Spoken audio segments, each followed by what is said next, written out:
Good afternoon, morning, evening, everybody. Welcome to the Japan program seminar on Japan under Ishiba, the new prime minister, and where he might lead Japan. As many of you are aware, the LDP presidential election just took place a couple weeks ago, and Shigeru Ishiba was elected, and then he soon became the new prime minister, 101st prime minister of Japan, formed a cabinet and really called for a lower house election coming up in late October. So a lot has been happening.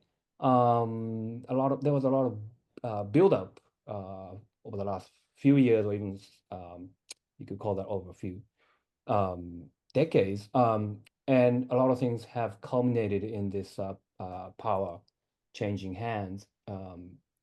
Within LDP, but a pretty significant change. So to wrap our head around this recent these happenings in Japan, we have two wonderful guests here today with us.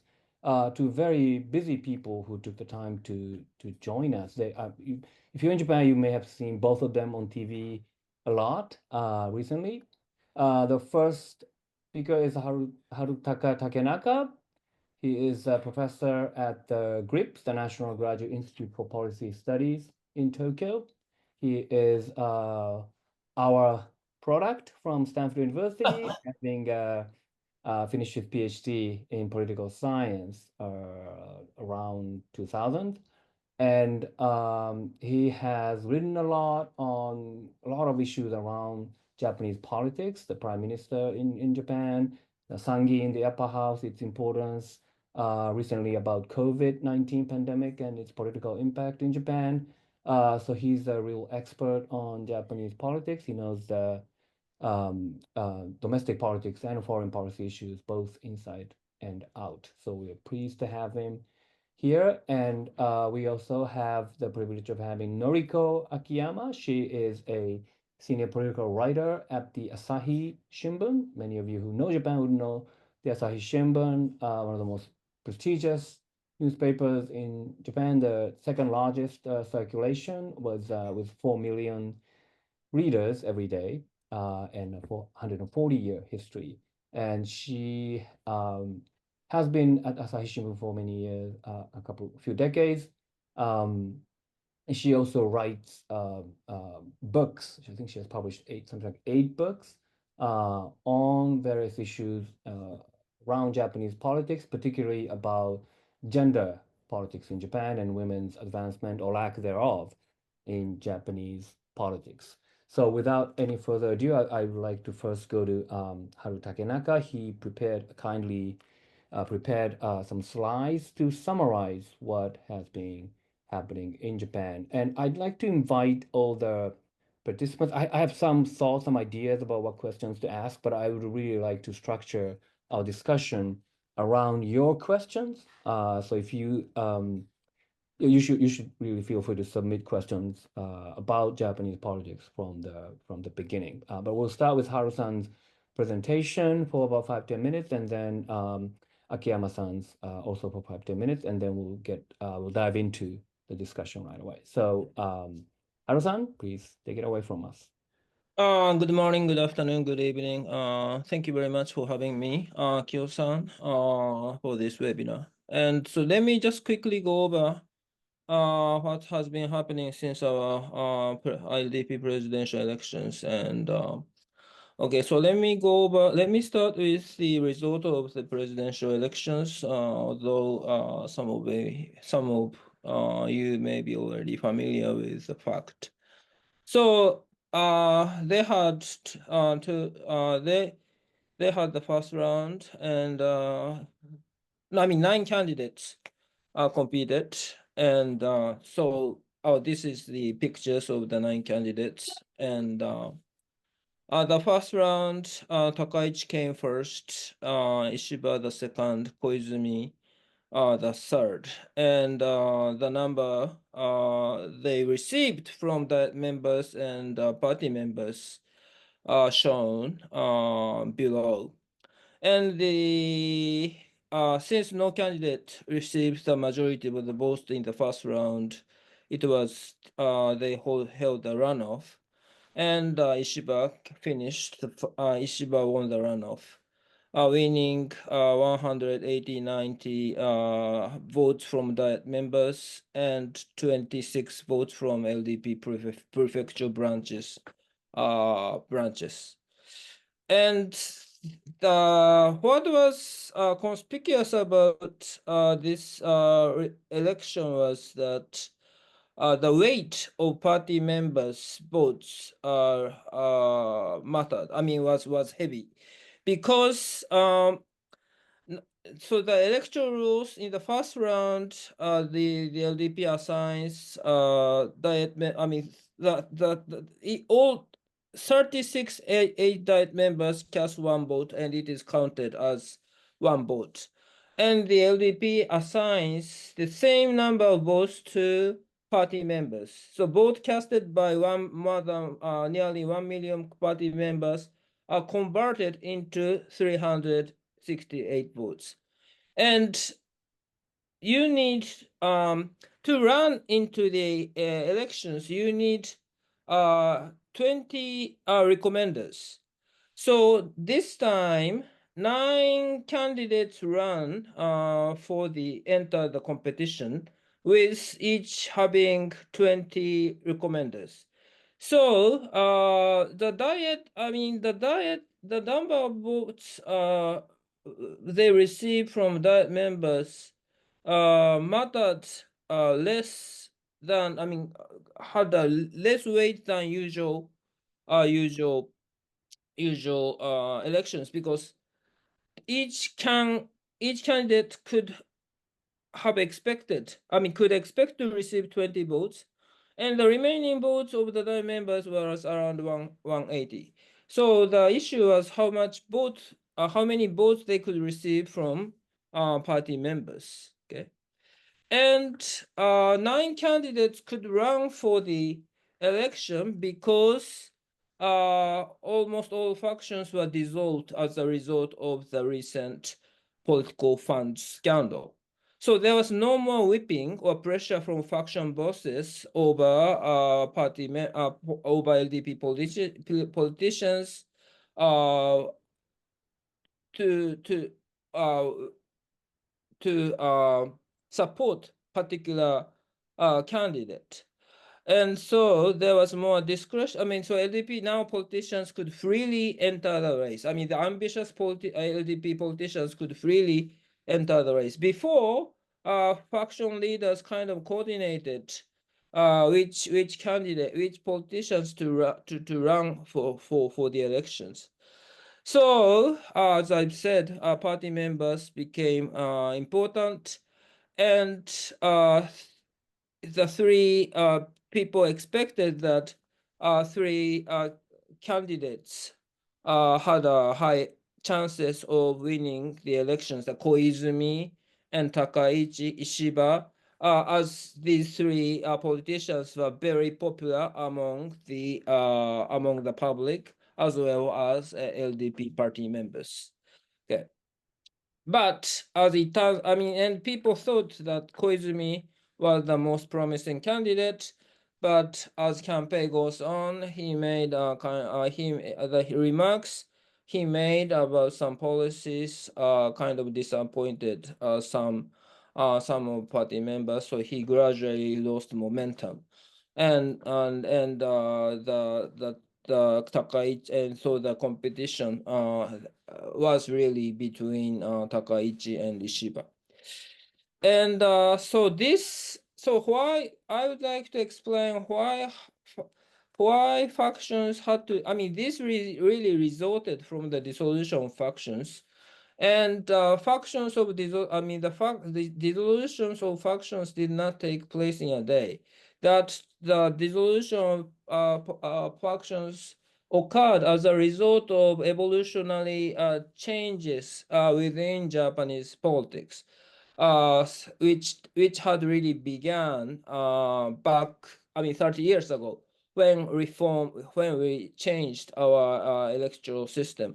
We changed the electoral system in 1994 to install the current system, which is electoral system combining the first past post system and the proportional representation system. And this system gradually weakened, and then this reform gradually weakened the factions. It reduced the role of factions in elections. And also, we also implemented reform on political funds system, and it made it very harder. I mean, it made it very difficult for factions to collect funds than previous era. So they lost capabilities to obtain political funds.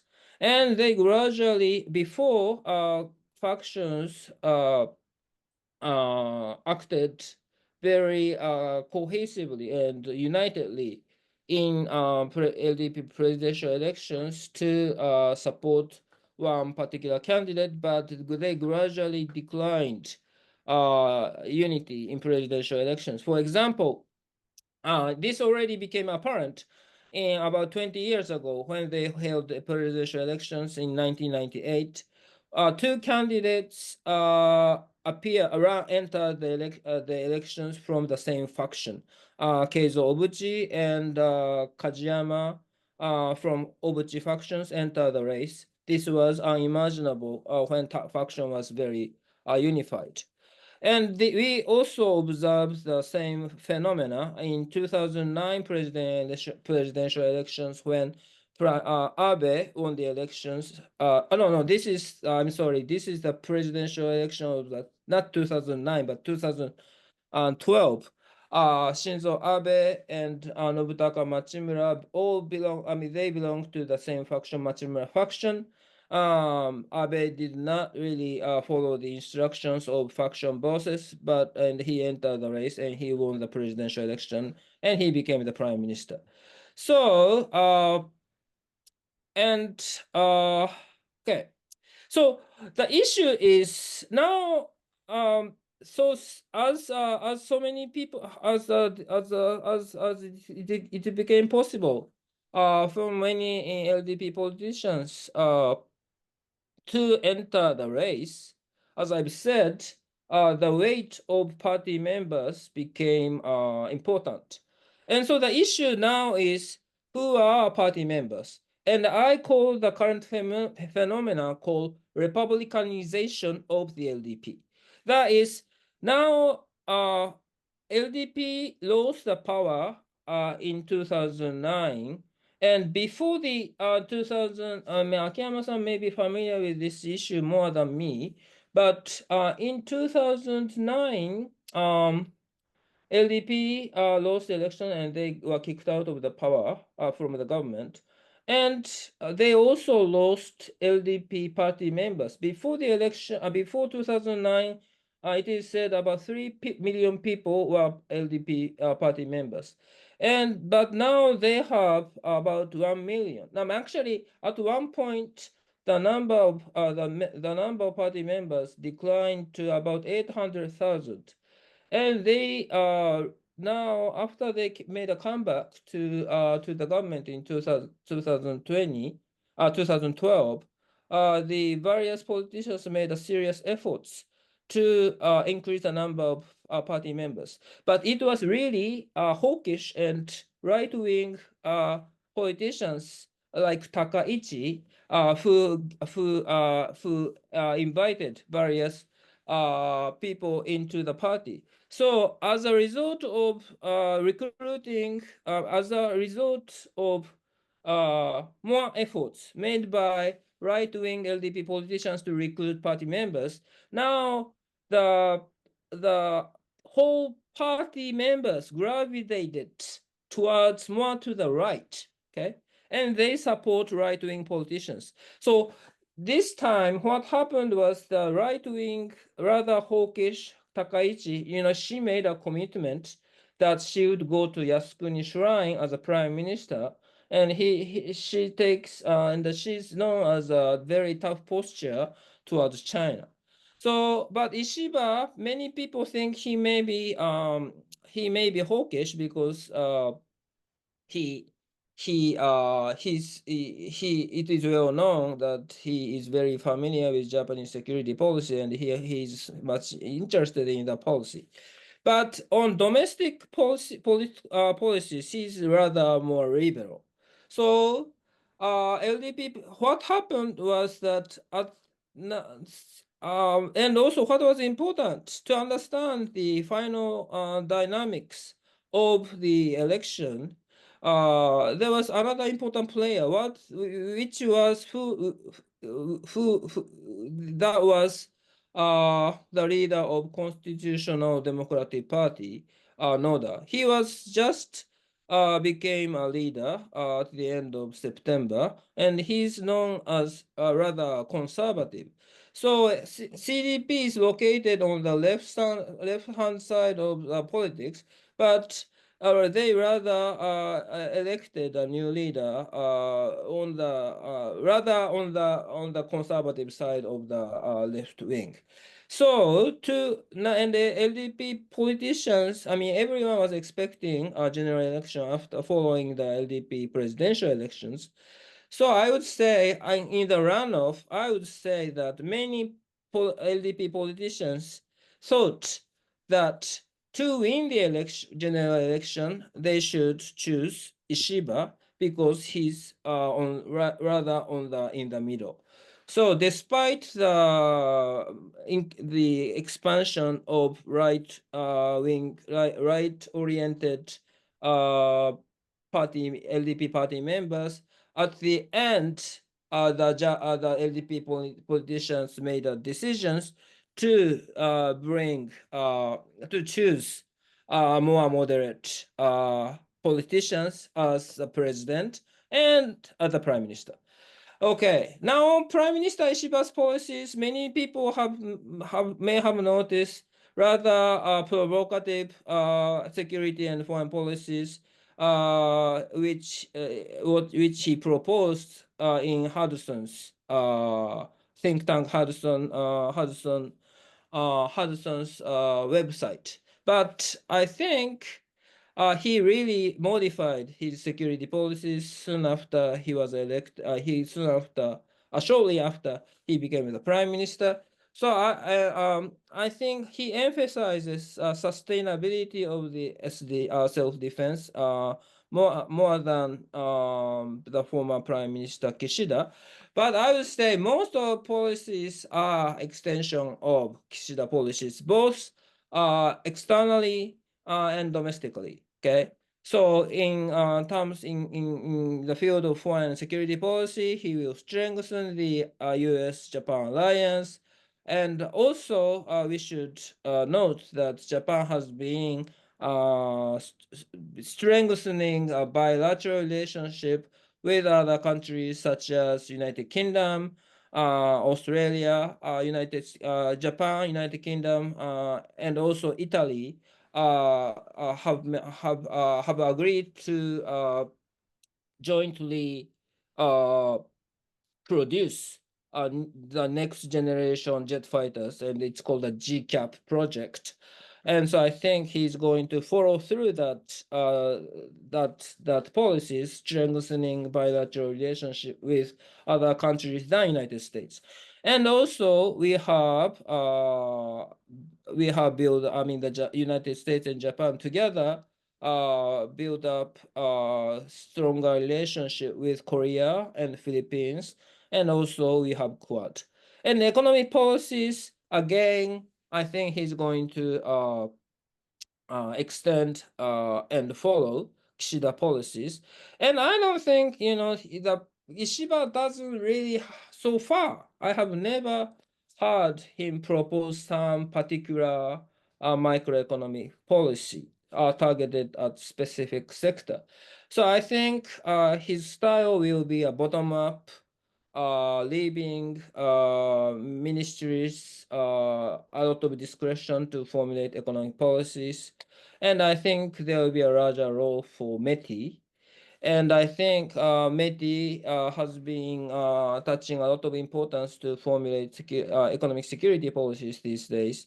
But I think economic security, some of economic policies have been successful, as we have succeeded in inviting TSMC to Kyushu, and they have already completed the first factory, and they have started to build the second factory.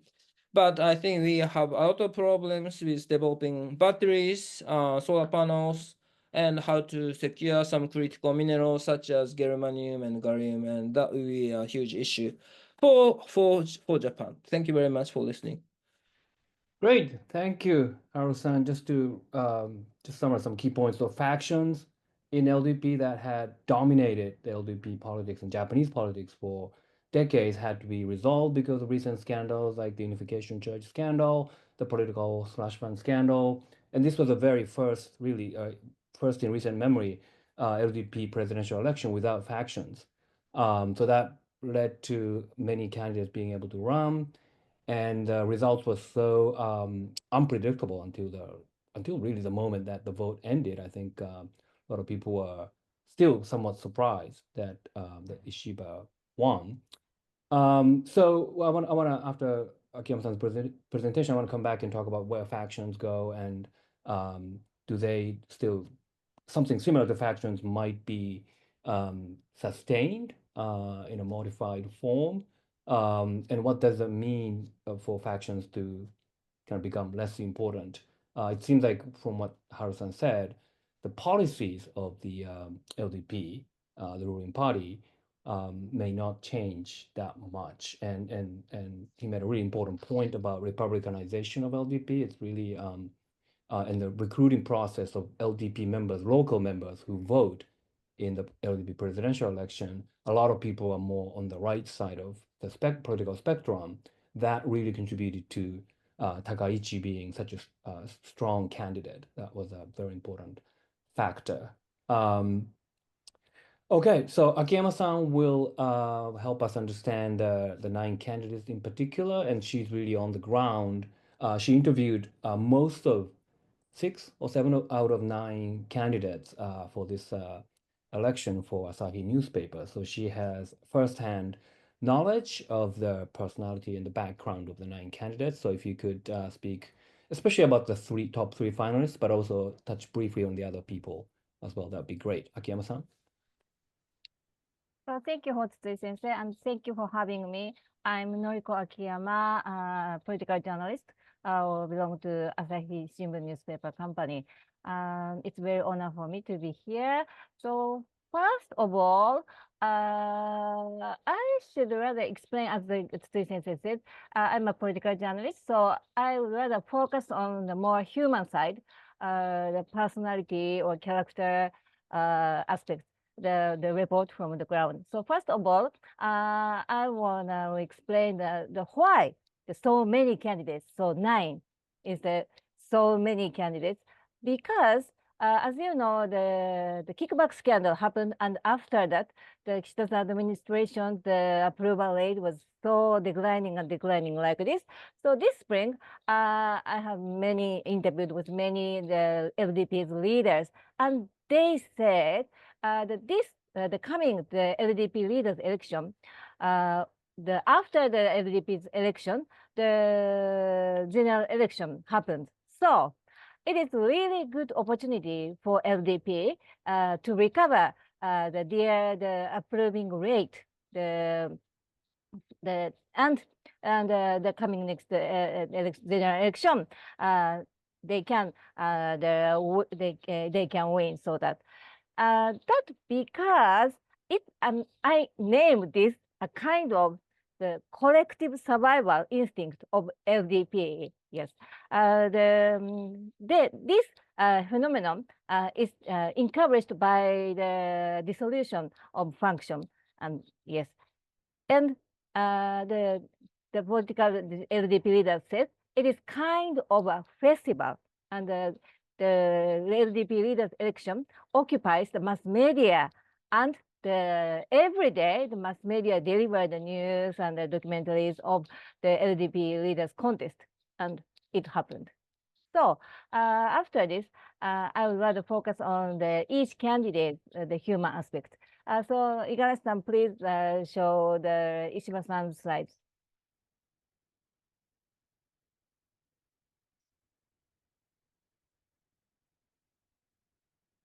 Yes.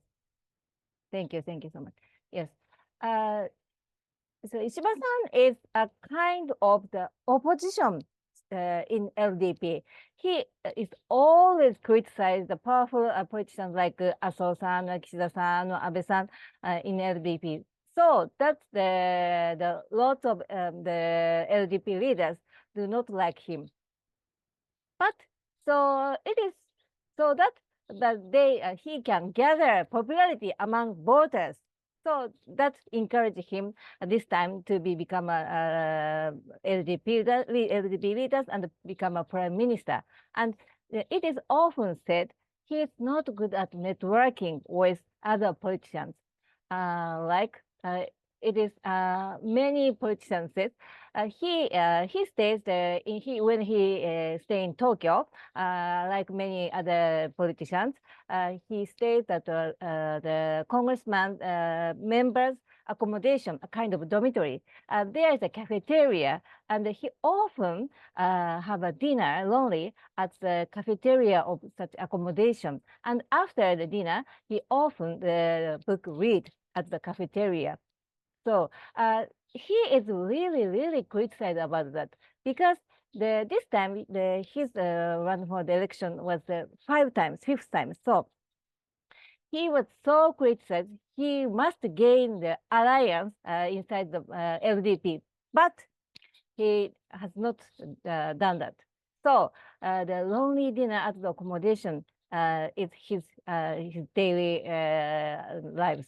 And also, he's really the diligent person, and he's Christian. He was baptized at 18 years old. So he can sympathize and Soka Gakkai. Not, I don't mean the belief of Soka Gakkai, but the structure and how they can believe the God or Buddhist like that. And he's really diligent and hard worker. I want to explain one episode. He often is called for deliver the supportive speech at the local constituency. And he always studied in advance a lot of such kind of constituency and the politician. And his speech is always different. Depends on the area and the politician. But on the other hand, Kishida-san almost the same speech. He delivers almost the same speech, except for the name or title of the politician. So it is interesting to me to hear his speech in a lot of places. So that's the reason why he was so popular among the rank and file LDP members. But he is unpopular, the leader of LDP members. Yes. And then, Kana-san, please move to the Takaichi-san. She is Abe's successor, she said.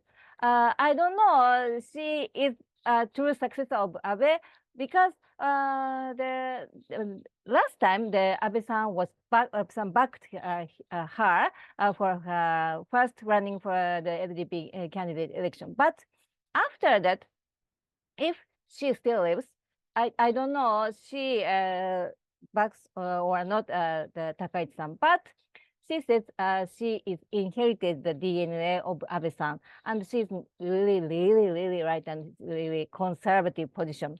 And so also she's really popular among the grassroots conservatives. I mean the rank to file the LDP members. And still, I think the Abe-san still control the LDP members from this election, I thought.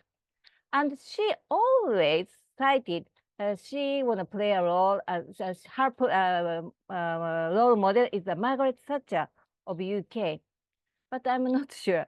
And I'm really wondering she can represent the woman in all the position in Japan. For example, the surname issue, the married couple can choose the surname differently. She strongly opposed that.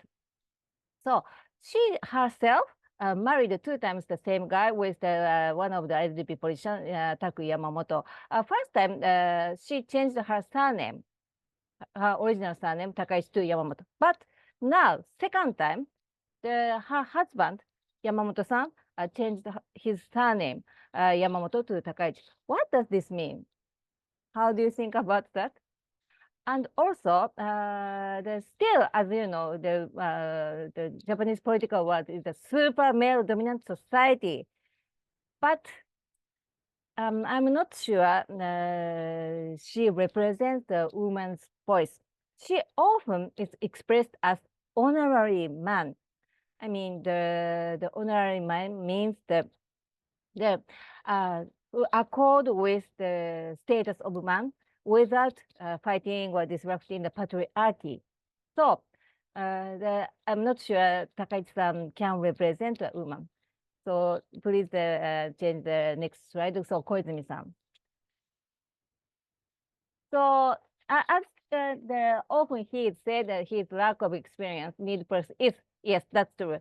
But maybe many of people who saw the first candidate conference, oh, he's really good, he's so nice, because he saw practice. So I can say that was his peak. After that, his popularity was declining after that. So the first conference, press conference, was his best.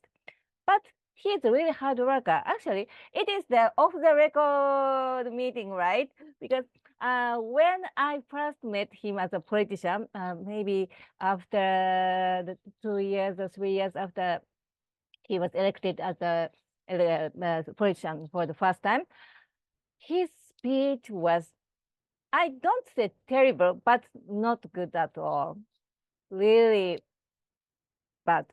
But he has practiced so much. He himself confessed he recorded his speech, and so every day he hear that, and it is really difficult, so you can imagine. But he listened, and so he the practice, and he likes rakugo. Rakugo is a Japanese the verbal comedy. He loves that, and he researched how the structure of is that of rakugo, and he follows that, and then he really practice a lot. And now his strong supporter is Suga-san, the former prime minister. Suga. Suga-san is really like such kind of people, the people who works hard, and then they show his the loyalty to him. So the Suga-san support him. And one of the really significant his running for this time of election, I think he promotes the generational change in LDP. The clock actually proceeded, I think, because he's under Kobayashi Takayuki-san 40s.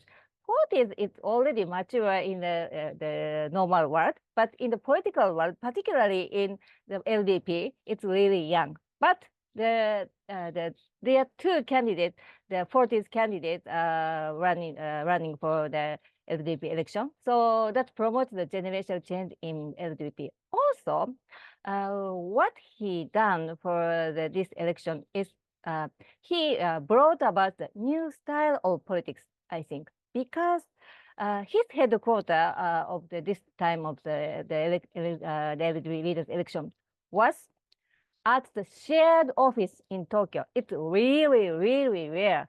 It's the first time.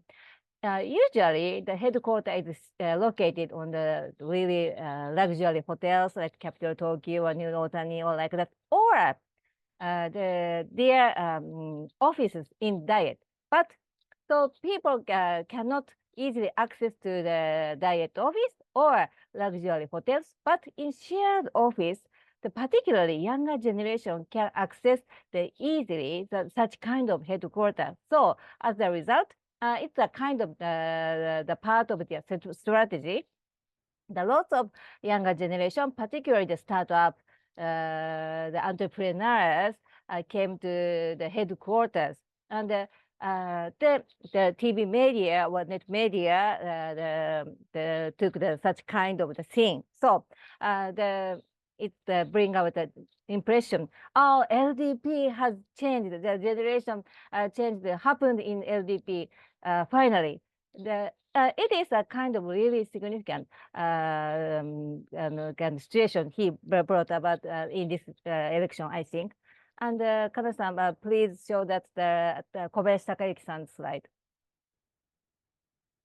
The Takayuki Kobayashi is also the 40s, and he really strengths. He's not from the Nisei. Nisei means so he's not from the political family like Koizumi-san, or Ishiba-san, or Aso-san, like that. But contradictory, he was backed by Nisei, lots of Nisei Gin, like Fukuda, Tatsuo Fukuda, Takebe Arata, or Keitaro Ono, or like that.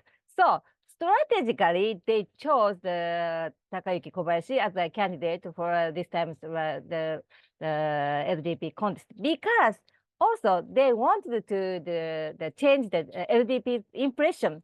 There is the new candidate, a new politician, or originated from the normal family, not from the political family. And I would like to say, he is young, yes, certainly, but his opinion or his policy is not young, I think. Again, the surname issue, he himself feels, and maybe his wife is working. So he himself and his family have felt a lot of the difficulties about surname issue, but he opposed the surname issue. I don't know why, but maybe that is the kind of his strategy. So maybe the time is running short. I changed to the Hayashi-san, please change the slide to Yoshimasa Hayashi-san. Maybe he was the really orthodox successor of the Kishida-san to be. But actually, last year, Kishida-san was excluded him from the foreign minister, and it was really, really shocked to him. Before that, he announced it.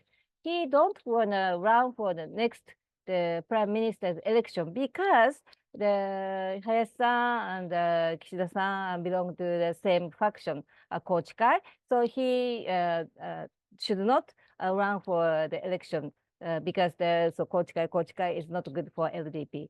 And but he decided maybe because after he was excluded from the foreign minister's position, maybe his feeling and his attitude toward the Kishida-san became something different. And he is really policy expert and a well-experienced person and a moderate conservative. But it seems to be, when I interviewed him, he is really concerned about the lots of the surroundings to me. So his opinion, the comments is really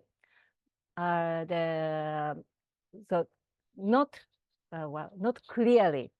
Like I asked about the surname issue, and when his first candidate conference, he said, "Oh, I have a daughter, so I'm really sympathized. I can understand the surname issue." But after that, when I interviewed him, I should not have said that, because surname issue is really, really there's a collision of opinion. So I should not have said that like that. It seems to me, he could not move 1 inch because he really concerned about his surroundings. Yes. So after that, there are lots of more candidates, but maybe later it's better, I think. So that's my presentation. Thank you. Great, thank you. And these are, well, you had, Akiyama-san had prepared more slides, but all of these people will be important figures in the next LDP presidential election. So it's good to know about them, and the personality matters. As Akiyama-san laid out, some of the performances in the debate leading up to the vote for LDP presidential election really mattered and counted toward the outcome where Ishiba-san won. I also want to underscore the important point that Akiyama-san made about this rural it's tosamaori in Japanese, going around to rural areas, catering to the needs and asking for support directly from rural LDP members, and that's one reason why Ishiba-san was so successful, because he spent a lot of time as being an opposition within LDP. He was able to actually travel a lot to rural LDP offices and constituents. And people remember that some of you may have seen him wearing some funny costume from anime character, and he would do a lot of those things to please the local LDP members, and that really led to many local offices voting for him in this particular presidential election. So I'm conscious of the time, and I want to get to the policy issues. But before that, there are a bunch of questions about what might happen to Prime Minister Ishiba. Is he going to last a long time? How will the upcoming lower house election might turn out? It's kind of hard to predict, but we have questions from Mireya Solis and others about Ishiba's hold on the LDP, given such strong internal division, especially considering the disgruntled, strong leaders like Aso, Takaichi. Aso barely kind of joined the cabinet, but Takaichi did not. Kobayashi did not.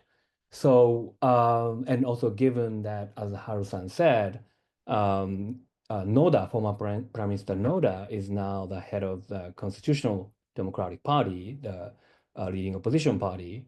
And Noda is seen as less progressive than some of the other leaders within the Constitutional Democratic Party.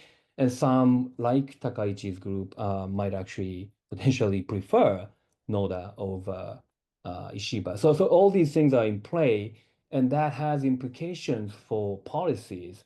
So what do you foresee in the LDP without the strong internal governance mechanism of factions? Where would it go? How long would Ishiba last? Haru-san? Well, I think if he survives this general election, I think he will probably succeed in sustaining power, because I mean the power of prime minister as an institution has become became so strong, and now factions are gone. There are many grumblings from some part of LDP, especially from former Abe faction. But I think it is really hard to make a counter Ishiba arguments within the LDP. Akiyama-san? Okay, and also I would say it really depends. Well, for economic policies, and I think for for foreign and security policy, I think Ministry of Foreign Affairs will play a larger role than before. And as I've said, METI will play a larger role in formulating economic policies.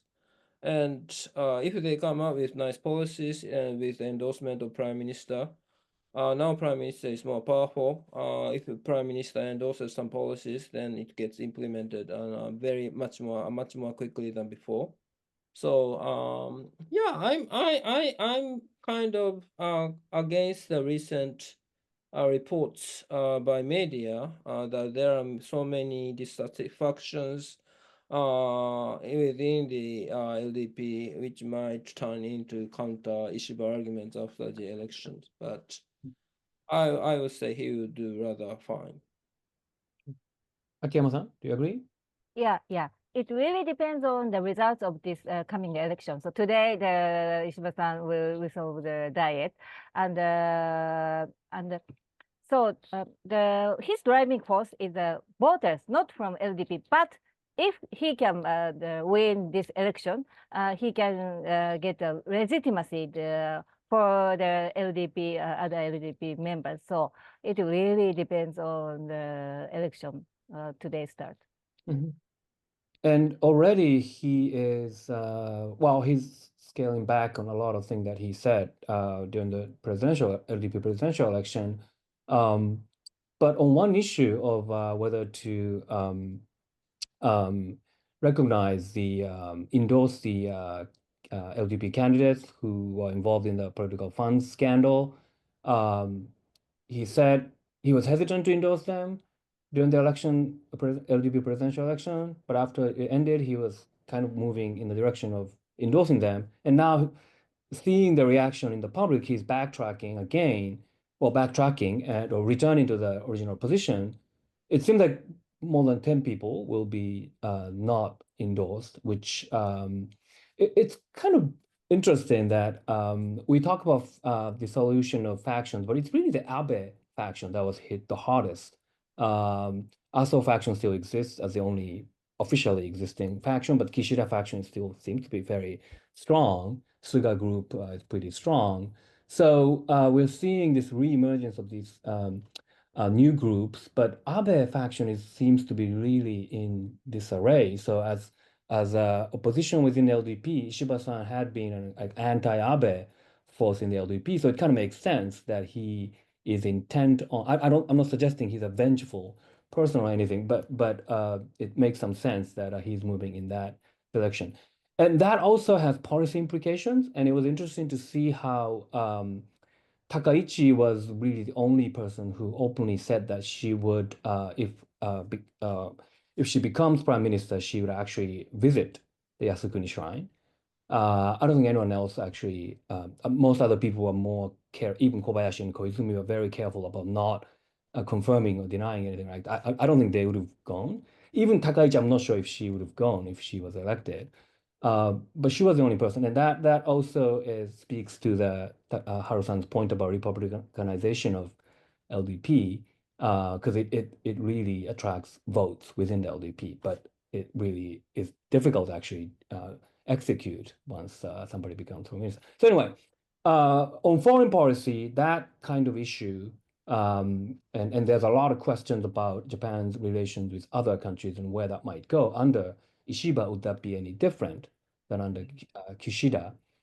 And multiple people ask about Asia and NATO, which Ishiba talked about in the presidential election of LDP. But again, he seems to be scaling back because it just doesn't seem very realistic. But if you could comment on that idea, and also he talked about the revisiting status of forces agreement of the United States military in Japan, in the bases in Japan, that also he seems to be scaling back on.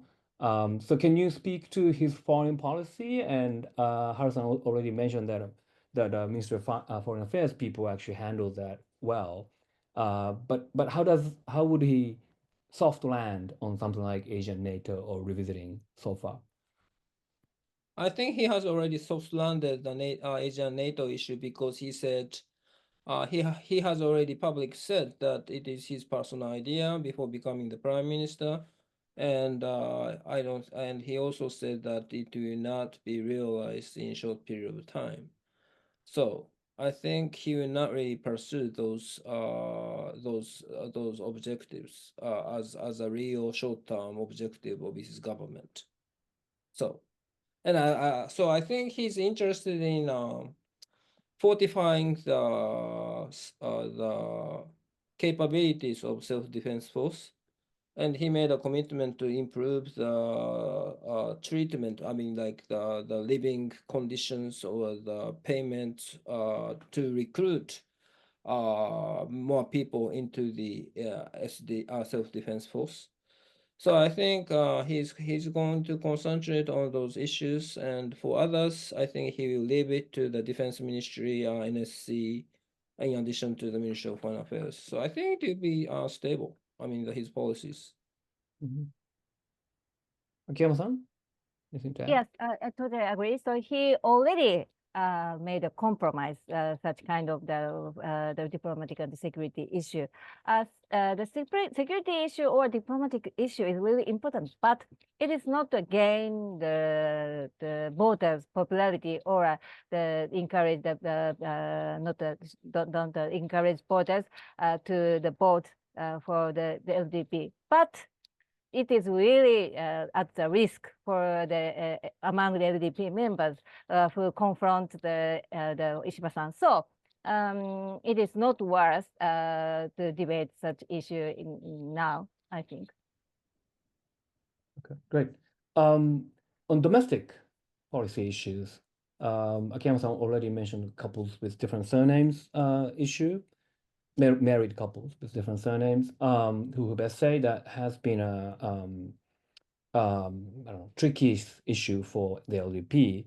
And it was interesting. I mean, it's one of the values issues that divide the Japanese politicians, but particularly the LDP, with Koizumi, Ishiba, and Kono to a large degree supporting the new law to enable married couples to have different surnames, whereas Takaichi Kobayashi were more vocal about opposing, and Hayashi, as you were revealing, Akiyama-san, somewhere, and others somewhere. Or Kato was actually more on the Takaichi side, I think. So there are issues like that. Another issue is economic policy. And Takaichi was probably the only person who was very gung-ho about easing of the monetary policy.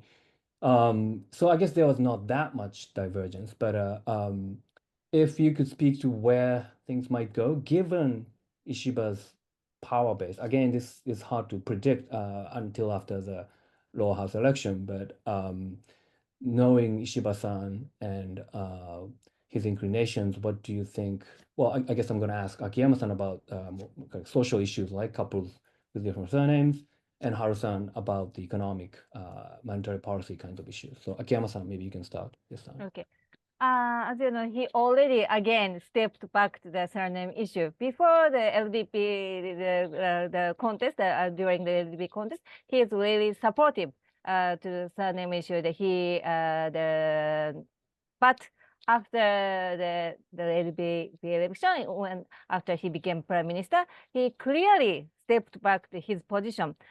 So again, if he win this coming election so greatly, there is a possibility he will set this agenda, but I think such possibility is not so high, I imagine. Haru-san? Yes, I think monetary policy, I think it will be moderate and stable. I think BOJ will raise interest rates of, I mean, it has already raised from 0% to 0.2 to 20 at 0.25. And I think it will make another raise probably by the end of the year to 0.5. But after all, I think the Ishiba-san, in consultation with BOJ, pursue the loose monetary policy, not really be tighten. He will not. I don't think he will not tighten monetary policy very rapidly. Yeah, and I think, as I've said, since this guy, I mean, he's interested in revitalizing local economies, I mean, or rural areas, a very important support basis for the LDP. So I think he already announced that he will set up a council to design 10 years long term to revitalize rural area economies. So I think that will some policies he will attach importance. But as I've said, for other important national economic policies, I think he will really leave it to. Oh no, there's one more issue. He's interested in expanding the quantity of high quality agriculture products, which are also related with rural area economies, because good agriculture products come from rural areas of Japan. So these two issues are something he is interested in. But for other really central, I would say, national economic policies, he will leave it to METI and also Ministry of Finance. So I think very rather conservative but stable. Okay. So I just want to touch on the opposition parties briefly. Yeah. So the elections upcoming, and it doesn't seem like they are going to put up a united front and counter the LDP in every district, maybe in some, but not in many. So I mean, the prospect of LDP losing power is very, very small this time.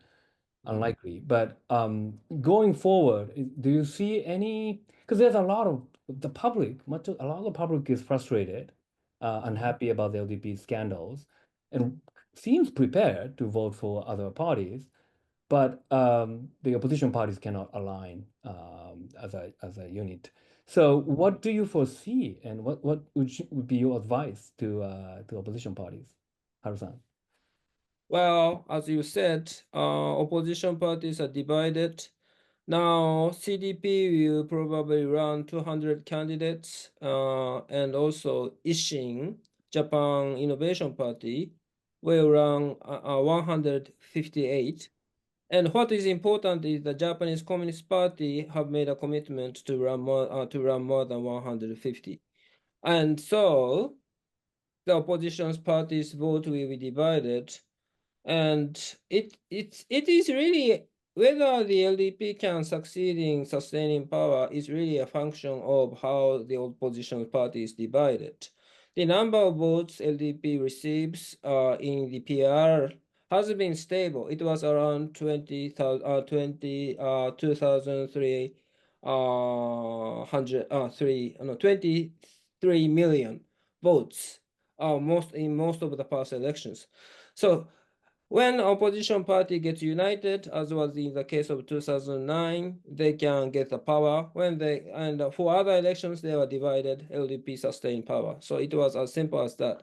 And people had high expectations. No, just let me put one word on Constitutional Democrat Party.